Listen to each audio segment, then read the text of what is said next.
just a casual hug, and she immediately sensed that her best friend's kidneys and liver were not in good shape. As her friend poured out her troubles, Lucy used a computer to rapidly study all theoretical knowledge related to brain development. When she finally finished learning the theories, she used telekinesis to call Professor Norman, a world-leading brain scientist. The professor clearly couldn't believe she'd gotten through over 6,000 of his papers in just a few minutes. Lucy offered to recite them to him on the spot, and told him to meet her at once. The professor was stunned. Lucy projected herself onto the TV screen, and told the professor she had absorbed a large amount of synthetic CPH4, and her brain utilization rate had reached 28%. This proved the professor's theory. Once the brain reaches 20% utilization, it will break all barriers like dominoes. Lucy said she could no longer feel pain, fear, desire, or other such emotions, and even her humanity was gradually fading away. She was lost, and sought the professor's advice. The professor pointed out, the entire purpose of life is to pass on the knowledge one has learned. There is no higher goal. Thus, she should, like any simple cell, pass on her knowledge. At that moment, the professor completely enlightened Lucy.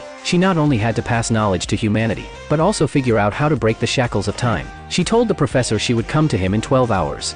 She rushed to the airport, and used telekinesis to make a call, contacting the local police chief in Paris. Lucy ordered the police chief to sit down immediately, and write down every word she said. She told him 3 criminals carrying a large amount of drugs would soon transit through the airport to Paris. She ordered the police to arrest the criminals, and wait for her to fly over. The police chief was utterly incredulous, but when he followed Lucy's instructions to pull up the criminals' information, he found them at the airport as expected. The police immediately arrested the 3 criminals on the spot. Meanwhile, Lucy boarded the plane. She was rapidly absorbing all of humanity's knowledge from the internet, mastering it all in just a few minutes. Her brain development soared to 40% in an instant, but then a bizarre scene unfolded. Her teeth began to fall out, and her skin started to fester. At that moment, she remembered the professor's theory. If the environment is not favorable enough, cells will choose immortality. She ran to the bathroom. Because of her drastically increased brain utilization, her body could no longer maintain its normal physical form. Nearly reaching a critical state, she quickly retrieved the remaining CPH4, and devoured it all in a frenzy. Soon her appearance began to recover,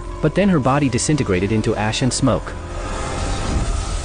The plane soon landed at Paris airport. Police officer Rio learned from the flight attendants about the strange changes in Lucy's body. Doctors told Rio Lucy was in a coma, unaware that after the boost from the CPH4, Lucy's brain development had skyrocketed to 50%, allowing her to restructure and control her molecular structure, and rebuild her body. When she was about to escape from the hospital, the corridor was already surrounded by countless police officers.